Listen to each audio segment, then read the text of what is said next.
नमस्कार दोस्तों, स्वागत है आपका स्टडी फॉर सिविल सर्विसेज में। वीडियो को पूरा देखिए। कोई भी आपका फीडबैक है, कोई सजेशन है, तुरंत वीडियो में कमेंट करके जरूर बताइए। अच्छा लगे तो वीडियो लाइक जरूर कर लीजिए और ऐसे वीडियो लगातार फ्री में पाने के लिए चैनल को तुरंत सब्सक्राइब कर लीजिए और बेल आइकन को जरूर टैप कर लीजिए ताकि आगे भी सारे वीडियो आपको मिलते रहे। यूट्यूब में फॉलो करते हैं तो प्लीज ये वाला फ्री टेलीग्राम चैनल जरूर ज्वाइन कर लीजिएगा। सारे नोटिफिकेशन, सारे अपडेट यहीं पे आते हैं, ध्यान रखिएगा। स्टडी फॉर सिविल सर्विसेज का कोई भी पेड ग्रुप अगर आपको ज्वाइन करना है तो सिर्फ 856480560660897523864455 यही नंबर है हमारे, सिर्फ जहां पे कॉल या व्हाट्सएप कर सकते हैं। इंस्टाग्राम पे हमारा पेज जरूर फॉलो कर लीजिएगा, studyforcivil.services है। ट्विटर पे हमको जरूर फॉलो कर लीजिएगा, @studyforcivils है। सारे क्वेश्चन अटेम्प्ट करिए और स्कोर अपना तुरंत कमेंट करके बताइए। दोस्तों नमस्कार, स्टडी फॉर सिविल सर्विसेज में आप सभी का स्वागत है। 69th बीपीएससी जो पीटी का है आपका एग्जामिनेशन, उसके लिए हम अपनी पेड क्विज को भी लगातार वीडियो फॉर्मेट में देख रहे हैं। ठीक है, इसको फॉलो कीजिएगा। मोस्ट एक्सपेक्टेड क्वेश्चंस यहाँ पे कवर करवाए जाते हैं जो आपको एग्जाम में देखने को मिलेंगे। और हमारे ग्रुप्स अभी भी चल रहे हैं, इसके पेड ग्रुप्स। आप उसमें चाहें तो एडमिशन लेकर के पूरी तैयारी कर सकते हैं। To the point study material जो भी रिक्वायर्ड है आपको दिया जाएगा। सिलेक्शन वाली तैयारी कराने के लिए हम आपसे जुड़ सकते हैं। ठीक है, तो यहाँ पे डिस्क्रिप्शन बॉक्स में जो कॉन्टैक्ट डिटेल्स हैं उस पर आप कॉन्टैक्ट कर सकते हैं। तो इन सब बातों के साथ हम चलिए अगला वीडियो अपना यहाँ से स्टार्ट कर रहे हैं आज के फर्स्ट क्वेश्चन के साथ। देखिए, हेल्थ मिनिस्ट्री जो केंद्र सरकार की है उसके अंतर्गत national centre for disease control है ना, कोविड टाइम पीरियड में काफ़ी चर्चा में रहा था। इसका मुख्यालय कहाँ पर स्थित है ये बताना है। तो ये जो है आपका यहाँ पे न्यू दिल्ली में है। ऑप्शन बी वाला करेक्ट हो जाएगा। इसमें देखें पर्णहरित या पर्णहरित भी कहा जाता है कई बार, जिसको इंग्लिश में आप क्लोरोफिल कहते हैं, प्लांट से संबंधित होता है। इसकी भस्म में कौन सा रासायनिक तत्व पाया जाता है ये बताना है। बेसिकली क्या होता है क्लोरोफिल, आप जानते हैं कि जो हमारा फोटोसिंथेसिस का प्रोसेस है उसके लिए बहुत इसेंशियल है। जो हमारा लाइट एनर्जी आ रही है उसको यहाँ पे chemical energy for the purpose of plants energy ये कन्वर्ट करता है। ठीक, तो उसी क्लोरोफिल में देखेंगे यहाँ पे मैग्नीशियम पाया जाता है। ठीक है, वही आपसे पूछा गया था, तो आप इसको ध्यान रखेंगे, इंपॉर्टेंट है। इसमें देखें इसमें से कौन सा मांसपेशियों में पाया जाने वाला एक प्रोटीन है जो मांसपेशियों के संकुचन को संभव बनाता है। तो हमारे ह्यूमन बॉडी में हम देखेंगे तो जो हमारे मसल्स के जो कह लीजिए उसमें फोर्स जनरेट करना है ना, मूवमेंट को पॉसिबल करना, ये सब होता है मायोसिन से। Option A. इसमें देखें किसको रॉयल वाटर या रॉयल एसिड कहा जाता है। तो यहाँ पे royal water, royal acid, Kings water, ये सब टर्म्स यूज़ होते हैं एक्वारेजिया के लिए। एक्वारेजिया क्या होता है? बेसिकली एक प्रकार का मिक्सचर है किसका, नाइट्रिक एसिड और हमारा जो हाइड्रोक्लोरिक एसिड होता है। ठीक है, कई बार ये भी पूछते हैं कि इसका रेशियो क्या होता है, किस रेशियो में ये एक्वारेजिया होता है। तो यहाँ पे नाइट्रिक एसिड और हाइड्रोक्लोरिक का 1:3 का रेशियो होता है, इसको भी ध्यान रखना है। और बेसिकली इसको जो है ये जो गोल्ड स्मिथ वगैरह होते हैं ना, ये सब यूज़ करते हैं क्लीनिंग वगैरह में कई बार। और ये इतना स्ट्रॉन्ग होता है कि मतलब जो हमारी जैसे ये गोल्ड, प्लैटिनम, पैलेडियम, ये सब जो हैं इन सबको डिसॉल्व तक कर सकता है। ठीक है, तो इस चीज़ को ध्यान रखेंगे। इसमें देखें एस्ट्रोजन की रासायनिक प्रकृति क्या है। तो देखिए एस्ट्रोजन को आप जैसे हार्मोन्स जब पढ़ेंगे तो वहाँ आप पढ़ते हैं कि ये हमारा जो फीमेल सेक्स हार्मोन होता है उसकी कैटेगरी में आता है। ठीक, तो अब केमिकली ये क्या होता है, स्टेरॉइड है ना, स्टेरॉइड की भांति ये कार्य करता है। स्टेरॉइड क्या होता है कि जैसे कई बार आप कुछ ये एलोपैथिक दवाओं में देखेंगे तो स्टेरॉइड्स टाइप कुछ ऐसी एंटी इन्फ्लेमेटरी दवाएं होती हैं जो कई सारी रेंज ऑफ कंडीशंस को ट्रीट करने के लिए भी यूज़ की जाती हैं। ठीक है, तो उसी कैटेगरी में हमारा एस्ट्रोजन भी आता है और इटसेल्फ वो क्या है, एक हार्मोन है, फीमेल सेक्स हार्मोन। ठीक, तो ध्यान रखेंगे इन चीज़ों को। देखिए इसमें से जो विधियां हमारे पास लिखी हैं उसमें से किस विधि के द्वारा अधिकांश कार्बन स्थलमंडल से वायुमंडल में चला जाता है। ठीक है, तो बेसिकली देखेंगे हर चीज़ जो है अवेलेबल उसमें कहीं ना कहीं कार्बन पाया जाता है। अब फॉसिल फ्यूल को जलाएंगे, ठीक है, तो धुएं के रूप में उत्सर्जन होगा, वो जाता है मुख्य रूप से एटमॉस्फेयर में। बाकी की जो चीज़ें हैं, इरोजन, जो यहाँ पे जियोलॉजिकल जितने भी फैक्टर्स लिखे हैं, डिपोजिशन, वीदरिंग, ये सब क्या है, लैंड मास से संबंधित है, लेकिन इसमें कुछ इसमें एटमॉस्फेयर में नहीं जाता है, वो रहेगा लैंड एरिया पे ही। ठीक है, तो यहाँ पे जो कोई भी फॉसिल फ्यूल, मान लीजिए जंगल में आपने कुछ जला दिया तो उसके माध्यम से जो कार्बन की मात्रा है वो एटमॉस्फेयर में जाएगी। ठीक, इसमें से किस विटामिन को नियासिन के नाम से जाना जाता है। ठीक है, तो केमिकल नेम भी पूछे जाते हैं अक्सर। तो ये विटामिन B3 जो होता है ना, ठीक है, इसका नियासिन नाम है। Option B. निम्नलिखित में से किसको भारत में वामपंथी उग्रवादी के रूप में जाना जाता है। लेफ्ट विंग एक्सट्रीमिस्ट कहा जाता है किसको, जो हमारे ये माओइस्ट हैं, ठीक है, माओवादी। इसमें वायरल डिजीज़ कौन सी नहीं है ये बताना है। वायरस से होने वाली सार्स, इबोला, एड्स ये सब हो जाएंगी। मलेरिया को देखें तो जो इन्फेक्टेड हमारा ये होता है एनाफिलीज मॉस्किटो, उसके बाइट के माध्यम से ये ट्रांसमिट होता है। 2011 में निम्न में से किस संवैधानिक संशोधन अधिनियम ने सहकारी समितियों से संबंधित एक नया निर्देशक सिद्धांत जोड़ा था? तो डीपीएसपी हमारा जो पार्ट 4 में है उसमें देखेंगे आर्टिकल हमारा जो है 43B, ठीक है, फंक्शनिंग मैनेजमेंट या कोऑपरेटिव सोसाइटीज़ के बारे में इसको ऐड किया गया था। और इवन हमारा जो 97th अमेंडमेंट था 2011 का, उसके माध्यम से ये पार्ट जो है ये 9B, ठीक है, उसको भी ऐड किया गया था कॉन्स्टिट्यूशन में, उसको भी एक बार देखिएगा। ठीक, देखिए वाराणसी, पाटलिपुत्र, मदुरई साउथ इंडिया में किस प्रकार के नगर वर्गीकरण से संबंधित है? तो अगर क्लासिफिकेशन देखेंगे हम भारत में, है ना, तो ये हमारे काफ़ी प्राचीन शहर हैं, ठीक है। तो यहाँ पे हम इस विकल्प को इसमें जो है चूज़ कर सकते हैं। यहाँ पे कुछ प्रसिद्ध भारत के मंदिरों के नाम लिखे हैं, उसमें से कौन सा केरल में स्थित है? तो काशी विश्वनाथ मंदिर जैसे आप जानते हैं वाराणसी में, बनारस उत्तर प्रदेश में है। मीनाक्षी मंदिर मदुरई में है, कहाँ पे? तमिलनाडु। फिर है सोमनाथ मंदिर, ये गुजरात में है ना, ये जो मुस्लिम इन्वेजन्स वगैरह आप पढ़े होंगे उसमें आपने पढ़ा होगा इसको। और पद्मनाभस्वामी जो मंदिर है ये केरला में है। 1985 के 52वें संवैधानिक संशोधन अधिनियम के द्वारा भारतीय संविधान में कौन सी अनुसूची जोड़ी गई? तो ओरिजिनली हमारे पास 8 अनुसूचियां थी, ठीक है, बाकी जो अभी 12 हैं तो उसमें से 4 अन्य जो हैं उसको अलग अलग संवैधानिक संशोधनों से जोड़ा गया। तो जो हमारा दल बदल विरोधी कानून था, है ना, उससे संबंधित 10वीं अनुसूची जोड़ी गई थी 85 में 52वें संशोधन से। देखिए भारतीय दर्शन के बारे में जब पढ़ेंगे तो वैष्णववाद उसमें से एक है। उसके प्रमुख समर्थकों में से एक जो सम्मानित शंकरदेव हैं, आदि शंकराचार्य भी नाम से कई बार पुकारा जाता है इनको। तो किस राज्य से संबंधित रही है? ठीक है, तो असम से संबंधित रही है। भारतीय संविधान का कौन सा अनुच्छेद भारत में चुनाव कराने के लिए निर्वाचन आयोग को अधिकार देता है? तो देखेंगे आर्टिकल 324 में ये सब बातें हैं, ठीक है, इलेक्शन कमीशन और अब ये जो है कंडक्शन ऑफ इलेक्शंस, ठीक। ये बाकी के जो यहाँ पे ऑप्शन लिखे हैं ये असंगत हैं, तो इसमें ई ऑप्शन को चुनेंगे। इसमें से कौन सा राज्य यमुना नदी के जल ग्रहण क्षेत्र के अंतर्गत नहीं आता है? तो यमुना नदी का जल ग्रहण क्षेत्र देखिए पंजाब में नहीं है, उत्तराखंड, हिमाचल प्रदेश में है, राजस्थान, उत्तर प्रदेश में, या करके प्रयागराज में गंगा नदी से मिल जाती है, ठीक। देखिए मोती जो होता है, पर्ल, ठीक है, इसका प्राथमिक घटक क्या है? जिस चीज़ से ये कह लीजिए मिल करके बना है प्राइमरी रूप से, तो कैल्शियम कार्बोनेट होता है, विकल्प सी। निम्नलिखित में से कौन सा भारतीय संविधान के भाग 4 के बाहर स्थापित राज्य के लिए एक निर्देश है?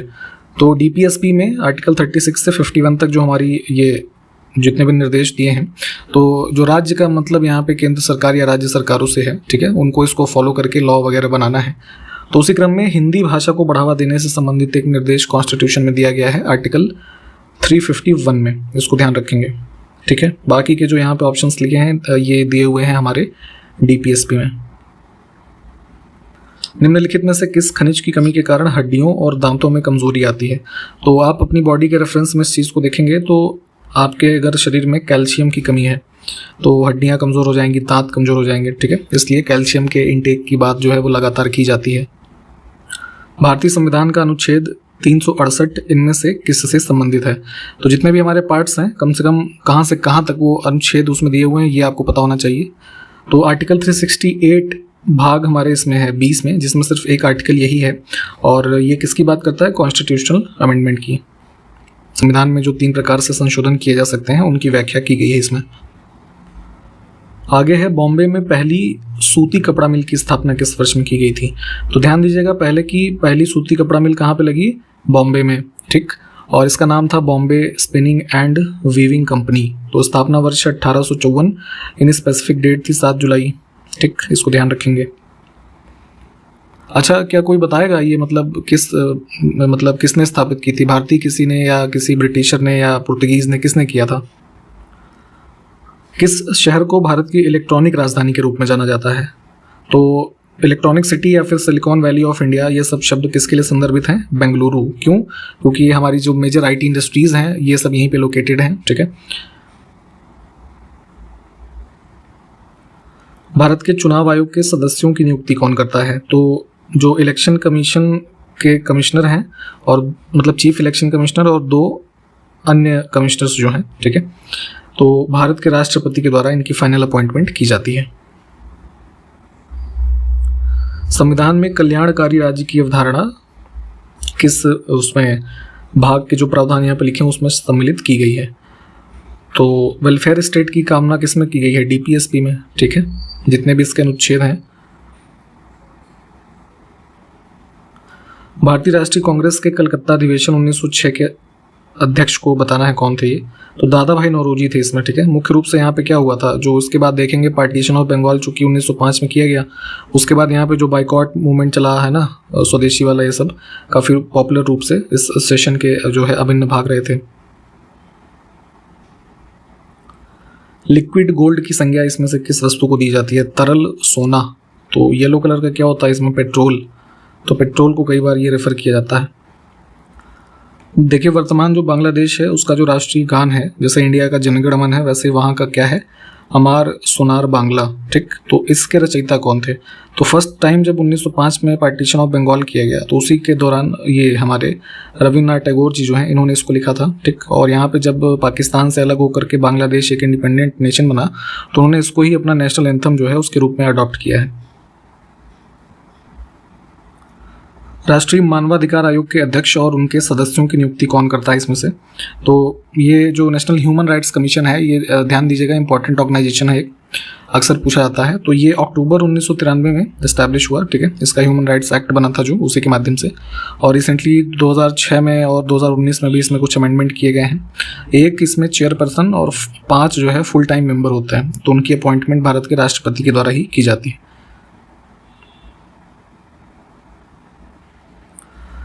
इसमें देखिए ओबीसी यानी कि जो हमारे अदर बैकवर्ड क्लासेस हैं, ठीक है, तो इनमें भी एक सब कैटेगराइजेशन करने के लिए भारत सरकार के अंतर्गत एक आयोग नियुक्त हुआ था 2017 में, ठीक है, अक्टूबर 2017। तो इसके अध्यक्ष का नाम बताना है। तो जैसा कि ओबीसी में जितनी जातियां थी उन जातियों में भी सब कैटेगराइजेशन करने के लिए इसको बनाया गया था। और ये रिटायर्ड जस्टिस जी रोहिणी जो है ये इसकी अध्यक्ष थी और कुल ये 5 सदस्यीय जो है पैनल था। और इन्होंने जो है लगभग 2019 के एंड तक, मई के आसपास तक जो है एक्सटेंड किया गया था इस कमीशन को। तो ध्यान रखेंगे, ऑप्शन फिलहाल विकल्प ए जो है करेक्ट है। इसमें देखिए कौन सी संस्था 20 पॉइंट प्रोग्राम प्रगति रिपोर्ट जारी करती है? तो पहले थोड़ा ये जानिए 20 पॉइंट प्रोग्राम जो है ये क्या है। तो 1975 में एक प्रकार से पॉवर्टी इरेडिकेशन है ना, और कुछ गरीब लोगों की सहायता है ना, उस तरह के कुछ कॉन्सेप्ट्स के साथ इसको स्टार्ट किया गया। और इसके बाद लेटर ऑन इसमें कई तरह के चेंजेस हुए हैं, तो थोड़ा डिटेल में भी पढ़िएगा। तो उसी रेफरेंस में एनएसओ जो है ये इसकी जो प्रोग्रेस रिपोर्ट है इशू करते हैं। किस शहर ने संघाई सहयोग संगठन फिल्म महोत्सव 2023 की मेज़बानी की है? ठीक, तो जनवरी में जो है इसका आयोजन हुआ था इंडिया में और मुंबई में किया गया था, ठीक है। इसमें देखें किस केंद्रीय मंत्रालय ने हाल ही में अधिकारियों को शिकायत अपीली समितियों के सदस्यों के रूप में कार्य करने के लिए अधिसूचित किया है? तो इसमें आईटी रूल्स में कुछ जो अमेंडमेंट किए गए थे उसी के माध्यम से ग्रीवांस एपिलेट कमेटी बनाई गई है। कुछ ऐसे शिकायत हैं तो उसके लिए आप यहाँ पे बेसिकली आईटी मिनिस्ट्री से संबंधित है, तो उसी में यहाँ पे ग्रीवांस एपिलेट कमेटीज़ बनाई गई हैं। तो जिसमें में उसी मंत्रालय के जो अधिकारी हैं वो ऐसे मेंबर्स के रूप में इन कमेटीज़ के कार्य करेंगे। इस न्यूज़ को थोड़ा डिटेल में चाहें तो एक बार देख लीजिएगा, विकल्प सी सही है। केंद्रीय सड़क परिवहन व राजमार्ग मंत्रालय ने कितने साल से पुराने सभी सरकारी वाहनों को कबाड़ करने की घोषणा की है? यानी कि जितने भी सेंट्रल या फिर स्टेट गवर्नमेंट के गवर्नमेंट ओन्ड व्हीकल्स जो होते हैं वो हों, इसके अलावा जो ट्रांसपोर्ट डिपार्टमेंट की बसेस होती हैं जो पब्लिक सेक्टर में चलती हैं, ठीक, इन सबको जो भी 15 साल से पुरानी हो गई थी, तो जनवरी 2023 में अनाउंस किया गया था, है ना, रोड मिनिस्ट्री की तरफ से कि इनको स्क्रैप किया जाएगा, ठीक। और ये प्रोसेस 1 अप्रैल से स्टार्ट भी है, तो ध्यान रखेंगे 15 ईयर्स ओल्ड जो है व्हीकल्स के लिए था ये। देखिए क्वेश्चन है 1 नवंबर 1858 की किसकी घोषणा ने निर्णय किया कि उसके बाद भारत पर एक राज्य सचिव के माध्यम से ब्रिटिश सम्राट द्वारा और उसके नाम पर शासित होगा। बेसिकली बात यह है कि 1857 की जो क्रांति हुई भारत में, है ना, उसके बाद ईस्ट इंडिया कंपनी का जो रूल चल रहा था उस पर एंड लगा और यहाँ पे क्वीन विक्टोरिया का ये जो कह लीजिए प्रोक्लेमेशन आया, ठीक है। तो उसको यहाँ पे 1 नवंबर 1858 को डिक्लेयर किया गया कि अब जो भारत का उस समय का शासन था वो गवर्न किया जाएगा ब्रिटिश मोनार्क के नाम पे, जो कि क्वीन विक्टोरिया थी, और जो किया जाएगा ये किसके माध्यम से, तो एक सेक्रेटरी ऑफ स्टेट के माध्यम से, ठीक है। इस प्रोक्लेमेशन के बारे में क्वेश्चन ये भी पूछा जाता है कि इसको किसने पढ़ा था और ये कहाँ पे पढ़ा गया था। तो उत्तर प्रदेश में प्रयागराज जो है उस समय इलाहाबाद होता था, वहाँ पे लॉर्ड कैनिंग ने इस डिक्लेरेशन को पढ़ करके जो है डिक्लेयर किया। तो महारानी विक्टोरिया इसमें करेक्ट आंसर हो जाएगा। लेटर ऑन क्या मतलब उसी के बाद देखेंगे तो कौन हुआ, फर्स्ट जो सेक्रेटरी ऑफ स्टेट हुए कौन हुआ, लॉर्ड स्टैनली, और जो पहला गवर्नर जनरल हुआ या कह लीजिए वाइसरॉय ऑफ इंडिया वो लॉर्ड कैनिंग, ठीक। फर्स्ट बैटल ऑफ तराइन जो है कब लड़ी गई थी, 1191 AD में। पृथ्वीराज चौहान जो पृथ्वीराज थर्ड थे वो और मोहम्मद गोरी, ठीक। आर्टिफिशियल इंटेलिजेंस के जनक के रूप में किसको जाना जाता है? आजकल ये टर्म्स काफ़ी पॉपुलर हैं, आर्टिफिशियल इंटेलिजेंस, मशीन लर्निंग, है ना। तो यहाँ पे आर्टिफिशियल इंटेलिजेंस टर्म को ही कॉइन किया था किसने, जॉन मैकार्थी ने। ऑप्शन बी जो है इनको ही इसका जनक के रूप में जाना जाता है। He was an American scientist, ठीक। और जैसे अन्य चीज़ें भी इस तरह से पूछी जाती हैं कि फादर ऑफ कंप्यूटर कौन है, तो चार्ल्स बैबेज, ठीक है। एक फेमस लैंग्वेज है सी प्रोग्रामिंग, तो उसके फादर के रूप में पूछा जाता है, तो डेनिस रिची जो है। तो इस तरह की चीज़ें भी कई बार पूछ ली जाती हैं। The constitution of India was adopted on, तो संविधान कब अंगीकार किया गया? जब हमारा संविधान बनकर के तैयार हुआ 26 नवंबर 1949 को ये अडॉप्ट किया गया, ठीक है। कॉन्स्टिट्यूशन का प्रीएम्बल आप पढ़ेंगे तो उसमें लास्ट लाइन में यही लिखी हुई है कि जो है we adopt, enact and give ourselves this constitution. तो डेट्स ये काफ़ी इंपॉर्टेंट है, 26 नवंबर 1949। खिलजी और तुगलक शासक यानी कि जो दिल्ली सल्तनत थी उसके शासकों की बात हो रही है। तो इन्होंने अपने सैन्य कमांडरों को क्षेत्रों का कुछ जो गवर्नर के रूप में नियुक्त किया था, ठीक। तो ऐसे क्षेत्रों को किस नाम से जाना जाता था? तो आपने टर्म सुना होगा इक्तादार, ठीक। तो इक्तादार उस गवर्नर को कहते थे और ऐसे जो क्षेत्र थे उसको इक्ता बोलते थे, ठीक। तो ध्यान रखिएगा। इसमें देखें कृष्णदेव राय जिन्होंने 1509 से 1529 तक विजयनगर पर शासन किया, किस राजवंश से संबंधित थे? तो विजयनगर डायनेस्टी आप एज अ होल देखते हैं हरिहर एंड बुक्का के द्वारा जो फाउंड की गई। इसमें कुल 4 जो राजवंश रहे, है ना, इन्होंने शासन किया। तो यहाँ पे जैसे जो लिखा है संगम, सालुव, तुलुव और अराविडू, ठीक है। इनके अलग अलग टाइम पीरियड थे, डिटेल में देख लीजिएगा। तो कृष्णदेव राय जो काफ़ी पॉपुलर थे ये तुलुव डायनेस्टी से संबंधित थे। संविधान के किस अनुच्छेद में मौलिक कर्तव्यों से संबंधित प्रावधान है? तो फंडामेंटल ड्यूटीज ऐड किए गए थे 42nd अमेंडमेंट से 1976। किस में दिया है? 51A में। कितनी है फंडामेंटल ड्यूटीज? 11, ठीक।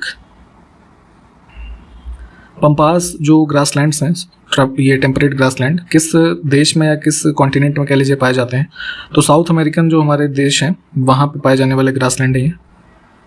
74th अमेंडमेंट जो हुआ था जिसमें म्यूनसिपैलिटीज़ वाला पार्ट कॉन्स्टिट्यूशन में ऐड किया गया, तो ये अमेंडमेंट हुआ था 1992 में। और इफेक्टिव कब से है ये पूछा गया है, तो ये डेट है 1 जून 1993, विकल्प ए। राज्यसभा में राज्यों को आवंटित सीटें निम्नलिखित में से किस आधार पर होती हैं? तो राज्यसभा जो हमारा अपर हाउस है संसद का, उसमें आप देखते हैं कि हमारे कॉन्स्टिट्यूशन में जो 4थी अनुसूची है उसमें राज्यसभा में सीटों के बंटवारे के बारे में प्रावधान भी दिया गया है। और ये आधार मुख्य रूप से क्या होता है कि जिस राज्य की जितनी जनसंख्या है उसके आधार पे उतने सांसद वहाँ पे जो है उस हिसाब से बांटे गए हैं, ठीक। तो विकल्प बी। इसमें देखें न्यायिक सक्रियतावाद के संदर्भ में PIL का पूर्ण रूप क्या है? जुडिशियल एक्टिविज्म के रूप में जुडिशरी कितनी एक्टिव है और कुछ जनहित से संबंधित जो मामले हैं उसको अगर वो स्वयं के तौर पे अगर सुनने लगे तो उन्हीं सब के रेफरेंस में PIL जो है इसका फुल फॉर्म होता है पब्लिक इंटरेस्ट लिटिगेशन, जनहित याचिका हिंदी में कहते हैं। और ये मुख्य रूप से कॉन्सेप्ट US से जो है मतलब US में था, फिर वहाँ से अडॉप्ट किया गया इंडिया में। जस्टिस PN भगवती का नाम ध्यान रखिएगा, ठीक है। इंट्रोड्यूस कराने में भारत में इसका जो है मतलब इनका ही सबसे महत्वपूर्ण योगदान रहा, ठीक। विकल्प ए वाला जो है ये ठीक है। इनकम टैक्स की जो कैलकुलेशन होती है किस आधार पर की जाती है भारत में, ठीक है। तो जैसे हम और आप मान लीजिए टैक्स भरते होंगे अगर, तो एनुअल बेसिस पे हमारा जो असेसमेंट होता है ना, तो विकल्प ए, वार्षिक जो हमारा फाइनेंशियल ईयर का अकाउंट होता है उसके आधार पे इनकम टैक्स कैलकुलेट होता है। साइमन कमीशन के अराइवल का ईयर बताना है। साइमन कमीशन को आप जानते होंगे, इसको इंडियन स्टैट्यूटरी कमीशन भी कहा जाता है। लाहौर में ये इनका अराइवल था और इसमें चूंकि इनका विरोध इसलिए हुआ, साइमन गो बैक वगैरह के नारे आपने सुने होंगे। इसमें सारे मुख्य रूप से जो है ब्रिटिश एमपीज थे, है ना, भारतीय प्रतिनिधित्व इसमें नहीं था। तो लाला लाजपत राय वगैरह ने इसमें विरोध किया, फिर आप जानते हैं लाठीचार्ज वगैरह हुआ, ठीक है, उनको चोटें आई थी काफ़ी, ठीक। तो 1928 इसका करेक्ट ईयर हो जाएगा। स्वतंत्रता के बाद बिहार के पहले राज्यपाल कौन थे, ठीक है। तो 1947 में अगस्त में देखेंगे तो पहले जो उस समय गवर्नर बने स्टेट के जयराम दास दौलत राम, ठीक है। विकल्प डी वाले जो हैं ये करेक्ट हो जाएगा। इसमें देखें आपका जो है 1936 में, बिफोर इंडिपेंडेंस कह लीजिए, वो नाम भी पूछा जाता है, तो जेम्स डेविड सिफ्टन करके थे। और अभी वर्तमान में कौन है, तो इनका नाम भी आपको पता होना चाहिए, तो ये राजेंद्र विश्वनाथ हार्लेकर हैं, ठीक। सादिया और धुबरी के बीच राष्ट्रीय अंतर्देशीय जलमार्ग किस नदी पर स्थित है। तो नेशनल वाटरवे जो होते हैं ये इनलैंड वाटरवेज, तो जैसे नेशनल वाटरवे 1 जो है वो यहाँ प्रयागराज में देखते हैं ना, वहाँ से लेकर के हल्दिया तक है, गंगा नदी वाला, ठीक। तो ऐसा ही नेशनल वाटरवे जो 2 है वो है आपका ये सादिया और धुबरी के बीच में ब्रह्मपुत्रा रिवर जो है इस पे, ठीक। तो विकल्प बी को चुनेंगे। मानव शरीर की त्वचा की बाह्य परत के लिए निम्नलिखित में से किस शब्द का उपयोग किया जाता है। तो हमारी जो स्किन है ना, आउटर लेयर देखेंगे, सबसे आउटर जो लेयर होती है उसको एपिडर्मिस कहा जाता है। इसमें से कौन सा प्राचीन भारत में इलंगो के द्वारा रचित एक प्रसिद्ध तमिल महाकाव्य है। तो काफ़ी फेमस पुस्तक है शिलप्पाधिकारम, ठीक है। इसके लेखक का नाम था जो है इलंगो। ये लगभग 1800 वर्ष पूर्व लिखी गई पुस्तक है, काफ़ी फेमस है। एक जो ये था मर्चेंट था और एक नर्तकी थी माधवी करके, है ना, तो उनके कुछ इसके प्रेम के ऊपर है, तो ध्यान रखेंगे। फिलहाल ऑप्शन ए को चुनेंगे हम। भारतीय संविधान में कितने मूल अधिकार और मौलिक कर्तव्य निर्धारित किए गए हैं। तो मौलिक कर्तव्य भी आपको ऊपर ही बताया था, कुल कितने 11। और फंडामेंटल ड्यूटीज, ये फंडामेंटल राइट्स जो हैं, ठीक है, ये बेसिकली भाग 3 में आर्टिकल 12 से 35 के मध्य दिए गए हैं, परंतु इनको क्लासीफाई किया जाता है 6 प्रकार से। कौन कौन से देख लेते हैं। जैसा राइट टू इक्वालिटी है, ठीक है, 14 से 18 के मध्य, ठीक। उसके बाद राइट टू फ्रीडम, तो ये 19 से 22 के बीच में, ठीक है। फिर राइट अगेंस्ट एक्सप्लॉयटेशन का जो कॉन्सेप्ट होता है तो 23 और 24। फिर हमारा ये फ्रीडम ऑफ रिलीजन, ठीक है, 25 से 28 के बीच में, ठीक। उसके बाद एजुकेशनल और कल्चरल राइट्स वाला जो है 29 और 30, ठीक। उसके बाद जैसे आर्टिकल 32 है मुख्य रूप से, उसको कॉन्स्टिट्यूशनल रेमेडी वाला जो भाग है इसके रूप में जानते हैं। तो ये कुछ 6 प्रकार से है। इन चीज़ों को प्लीज़ डिटेल में थोड़ा और पढ़िएगा, पता चल जाएगा वहाँ से। इसमें से कौन सी एक जल जनित बीमारी है, वाटर बॉर्न डिजीज़ है, यानी कि कंटेमिनेटेड वाटर वगैरह कंज्यूम अगर करते हैं तो कॉलरा यानी कि हैजा जो है ये होता है।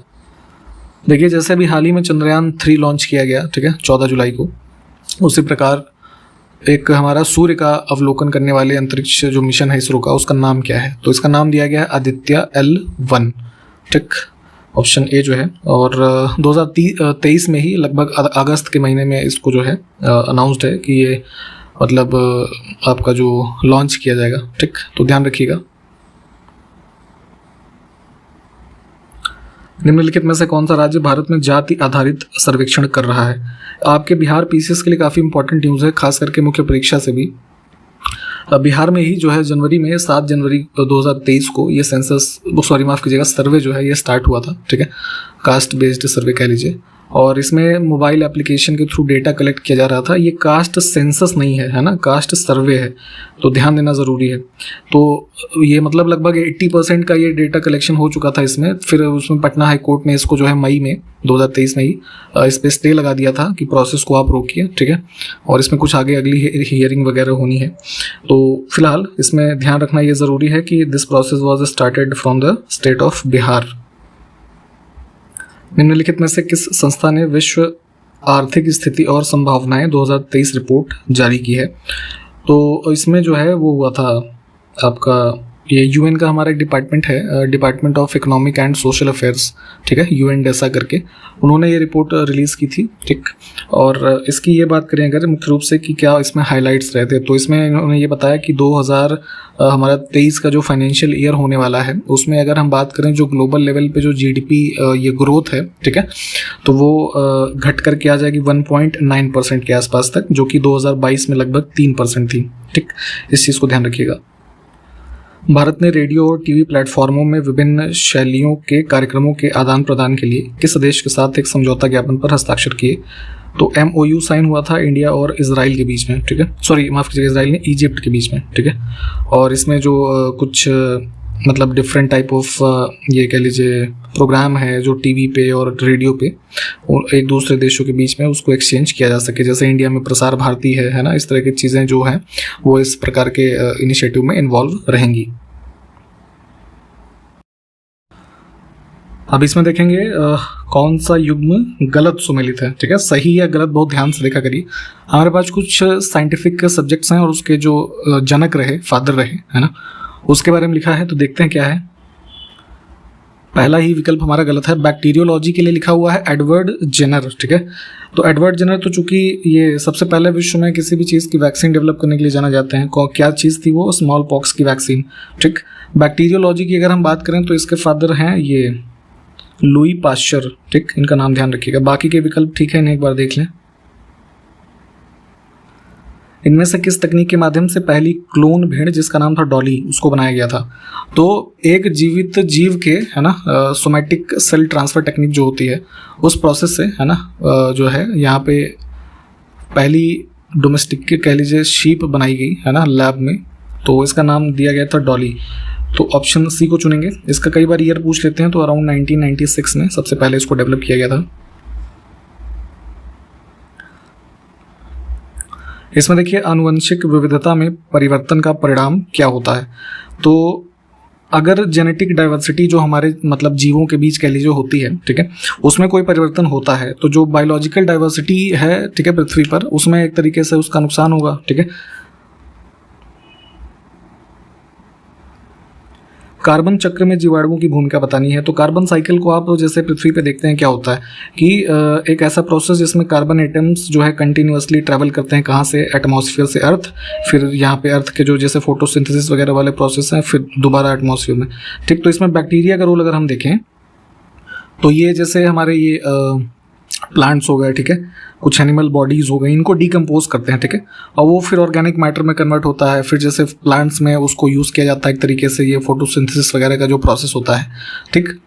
तो यहाँ पे इस पूरी कार्बन साइकिल में इस प्रकार से जो बैक्टीरिया है उसका जो कह लीजिए रोल है वो यही है, breakdown of organic compounds. कौन सा भारत का सर्वोच्च यानी कि सबसे ऊंचा बांध है, ठीक है? तो ये 2005 में कंप्लीट हुआ हमारा जो ये टेहरी बांध है उत्तराखंड में, भागीरथी रिवर से एसोसिएट करते हैं जिसको। तो अगर मैक्सिमम एलिवेशन किसकी बात करें फाउंडेशन से, तो ये लगभग 260 है ना मीटर्स के आसपास की है, ठीक है। तो ध्यान रखेंगे एज अ फैक्ट, बहुत इंपॉर्टेंट है। इसमें देखें सिंधु नदी संधि 1960 की जो है उसके अनुसार भारत सिंधु नदी प्रणाली के कितने पानी का उपयोग कर सकता है? तो इंडस रिवर ट्रीटी हुई थी 1960 में, वर्ल्ड बैंक के द्वारा इसको ब्रोकर्ड किया गया था। इसमें इंडिया की तरफ से जवाहरलाल नेहरू जी उस समय प्रधानमंत्री थे, पाकिस्तान की तरफ से जो है प्रेसिडेंट उनके अयूब खान, इनके बीच में ट्रीटी साइन हुई। बेसिकली इंडस रिवर सिस्टम में कुल 6 नदी आप जो पढ़ते हैं, है ना, इंडस जो है मतलब सिंधु हो गई, ठीक है, चेनाब और जैसे झेलम, रावी, ब्यास और सतलज, ठीक। तो अब इसमें क्या है कि इस प्रकार से मतलब कह लीजिए डिवाइड किया गया वाटर के यूसेज को, कि जो हमारी 3 रिवर ये ब्यास और रावी, सतलज, ठीक है, इनका कंट्रोल भारत को दिया गया है कि इनके जो वाटर का यूज़ है वो इंडिया कर सकता है for the purpose of irrigation, power generation, navigation, इन सब चीज़ों के लिए। और बाकी जो अन्य 3 का वाटर है उसको मुख्य रूप से पाकिस्तान को कंट्रोल दिया गया है। तो अब अगर इसका टोटल वाटर आप देखेंगे तो जैसे 100 यूनिट है मान लीजिए, तो ये इस ट्रीटी में कहा गया कि 80% यूनिट वाटर जो है पाकिस्तान यूज़ करेगा, 20% इंडिया करेगा, ठीक। तो इन सारी बातों को ध्यान दीजिएगा। विकल्प डी। महात्मा गांधी जी ने किस वर्ष में अहमदाबाद में सूती मिल श्रमिकों के साथ लेकर के एक सत्याग्रह का आयोजन किया था, ठीक है। तो ये जो है अहमदाबाद मिल स्ट्राइक जो आप जानते हैं कॉटन मिल वर्कर्स की, तो 1918 में हुआ था ये। अगला है कि जब वातावरण में कार्बन डाइऑक्साइड में वृद्धि होती है तो इसके कारण क्या होगा, तो ये ग्लोबल वार्मिंग बढ़ाएगा। आगे देखें, टेबल टेनिस का जो गेम होता है उसकी उत्पत्ति कहाँ पे हुई थी, ठीक है। तो ये लगभग 19th सेंचुरी में सबसे पहले एज आफ्टर डिनर एक प्रकार का गेम खेलने के रूप में इसकी उत्पत्ति हुई इंग्लैंड में, ठीक। इसमें से किस महासागर में टोरेस जल डमरू मध्य स्थित है? Straight of Torres. मैप में चाहे तो इसको लोकेट कर लेंगे, एक छोटा सा है ना पैसेज है, कोरल सी है और वेस्टर्न पैसिफिक ओशन का जो रीजन है वहाँ पे। वह अरब जनरल कौन था जिसने 711 ईस्वी में सिंध पर विजय प्राप्त की और खलीफा के शासन क्षेत्र के एक भाग के रूप में उस पर कब्जा कर लिया? तो ये काफ़ी इंपॉर्टेंट है। First Arab invasion in India जो कह लीजिए उसकी फाउंडेशन होती है यहीं से। 711 में मोहम्मद बिन कासिम जो है इसने इन्वेड किया और जो सिंध का प्रोविंस का रीजन था इसको जीता इसने सबसे पहले, तो उसी की यहाँ पे बात की गई। तो विकल्प सी को चुनेंगे। यहाँ पे इस इन्वेजन के बारे में थोड़ा डिटेल में और देखिएगा। इसमें देखें, भारत में पहली रेलवे लाइन का परिचालन किस वर्ष में किया गया? तो पहली रेलवे चली 1853 में, विकल्प बी को चुनेंगे। जिसे इन पर्टिकुलर बॉम्बे से थाने के बीच में चली थी, लगभग 34 किलोमीटर, और ये 16 अप्रैल की एग्जैक्ट डेट थी, ठीक है। और जिसे भारत में ये पूछा जाता है कि who was the father of Indian railways, तो लॉर्ड डलहौजी, ठीक। इंटरनल कम्युनिकेशन सिस्टम जो है इन्होंने इंट्रोड्यूस किया था, इसको भी ध्यान रखिएगा। नेक्स्ट है मानवाधिकार दिवस प्रत्येक वर्ष कितने तारीख को मनाया जाता है? तो ये मनाते हैं हम जो है 10 दिसंबर को। Sexual harassment at work place prevention prohibition redressal act जो बना था 2013 में, तो ये जो है किन पर लागू होता है ये बताना है, ठीक। तो कार्यस्थल पर जो महिलाओं के साथ छेड़खानी, यौन उत्पीड़न ये सब होता है, इसके लिए संगठित तथा असंगठित क्षेत्र दोनों पर यह लागू होता है, ध्यान रखेंगे। राष्ट्रीय मानवाधिकार आयोग की स्थापना शायद आपको भी ऊपर ही बताया था, 1993। किस अंग्रेजी राजनीतिक वैज्ञानिक ने उद्देशिका यानी कि हमारे इंडियन कॉन्स्टिट्यूशन की जो प्रियम्बल है उसकी बात हो रही है, उसको भारतीय संविधान की कुंजी या फिर की नोट कहा था? कई सारे कॉन्स्टिट्यूशनल स्टेटमेंट्स हैं, अक्सर पूछे जाते हैं, जो फेमस जो हमारे कह लीजिए पॉलिटिशियंस हुए, कॉन्स्टिट्यूशनल एक्सपर्ट हुए, इन्होंने दिए थे। तो उसी क्रम में से की नोट टू द कॉन्स्टिट्यूशन जो है ये कहा था ये थे आपके ब्रिटिश अर्नस्ट बेकर, ठीक है। ऑप्शन सी में नाम लिखा हुआ है इनका। इसमें से किसके पास राष्ट्रपति उपराष्ट्रपति के चुनाव के विवादों का निर्णय लेने का मूल, अनन्य और अंतिम अधिकार होता है?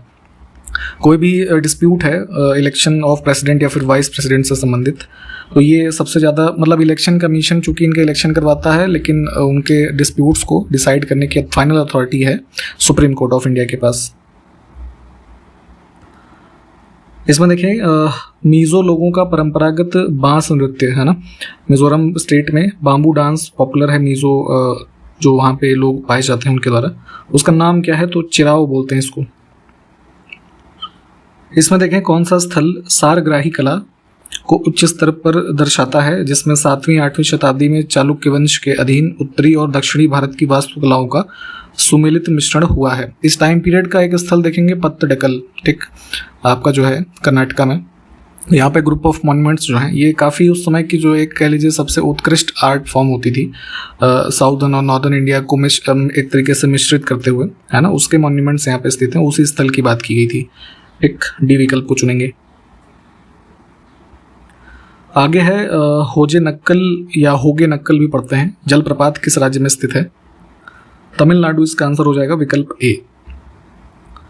1857 तक भारत के मुगल सम्राटों का लगभग 200 वर्षों तक निवास स्थान इसमें से कौन सा स्थल रह चुका था? तो यहाँ पे बात की जा रही है रेड फोर्ट, ठीक है, दिल्ली, जो शाहजहां ने फाउंड किया था।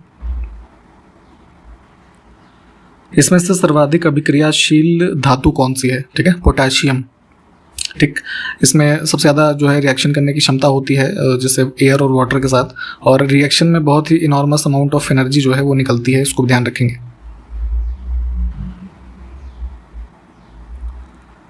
नाइनटीन 1944 में कोहिमा का युद्ध किसके बीच लड़ा गया? बैटल ऑफ कोहिमा जो है वर्ल्ड वॉर 2 के टाइम पीरियड पे ये जापानीज फोर्सेस थी और ब्रिटिश इंडियन फोर्स जो उस समय की थी, इनके मध्य युद्ध हुआ।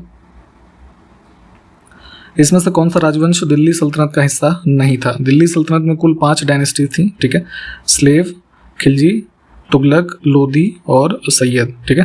तो अब यहाँ पे सूर्य डायनेस्टी नहीं है, जैसे मुख्य रूप से इसको शेर शाह सूरी को आप जानते होंगे। तो इन लोग का जो मेन रीजन रहा कहाँ पे, ये जो इधर सेंट्रल इंडिया कह लीजिए, है ना, ये दिल्ली सल्तनत में नहीं थे। किस राज्य ने नाबालिग लड़कियों से शादी करने वाले पुरुषों को कठोर कानूनों के तहत कारावास की सजा देने की घोषणा की? तो 2021 स्टार्टिंग में ही असम में कई सारे लोग जो है पकड़े गए, मोस्टली जैसे पॉक्सो एक्ट जो है, चाइल्ड मैरिज एक्ट कुछ और हैं, ठीक है। तो इसमें मुख्य रूप से जो मुस्लिम्स थे उनको अरेस्ट किया गया क्योंकि अंडर एज लोगों से शादी के कई सारे मामले आ रहे थे। तो उसी के रेफरेंस में न्यूज़ थी। विकल्प ए को चुनेंगे। अभी हाल ही में विश्व बैंक ने सबसे गरीब से सबसे तेजी से बढ़ते देशों में से एक में परिवर्तन के लिए किस देश की सराहना की थी या की है कह लीजिए, ठीक है। तो रिसेंटली जो है बांग्लादेश को अप्रिशिएट किया गया था यहाँ पे वर्ल्ड बैंक के द्वारा, जैसे कि अब वन ऑफ द लोवेस्ट कह लीजिए डेवलप्ड इकॉनमी से फास्टेस्ट ग्रोइंग इकॉनमी की तरफ ये देश बढ़ रहा है। तो विकल्प इसमें सी को चुनेंगे। आधुनिक सिंचाई प्रणाली वाली नारायणपुर लेफ्ट बैंक नहर का उद्घाटन किस राज्य में किया गया है? तो रिसेंटली जो है कर्नाटका चुनाव के पहले प्रधानमंत्री ने कर्नाटका, नॉर्दर्न कर्नाटका में मुख्य रूप से इरिगेशन पर्पसेस के लिए इस जो कैनाल है इसका इनॉग्रेशन किया था। विकल्प बी को चुनेंगे, ठीक। तो यहाँ पे इसी क्वेश्चन के साथ इस वीडियो को हम समाप्त करेंगे। जितने भी क्वेश्चंस हमने देखे हैं प्लीज़ उससे संबंधित फैक्ट्स को आप रिवाइज करते चलें। जल्दी आपका एग्जाम है तो बहुत ज़्यादा समय बचा नहीं है। हमारे ग्रुप्स अभी भी चल रहे हैं, प्लीज़ उसमें एडमिशन अगर आप चाहते हैं तो डिस्क्रिप्शन बॉक्स देखिएगा, कॉन्टैक्ट डिटेल्स वहाँ पर दे रखी हैं, ठीक है। और हम कंटिन्यू करेंगे इस सीरीज़ को आगे। जो क्वेश्चंस भी पूछे गए हैं प्लीज़ उसको कॉमेंट करके बताया करिए, इससे हमारा जो है एक उत्साहवर्धन होता है, ठीक। तो मिलते हैं फिर अगले वीडियो में, तब तक के लिए नमस्कार, जय हिंद।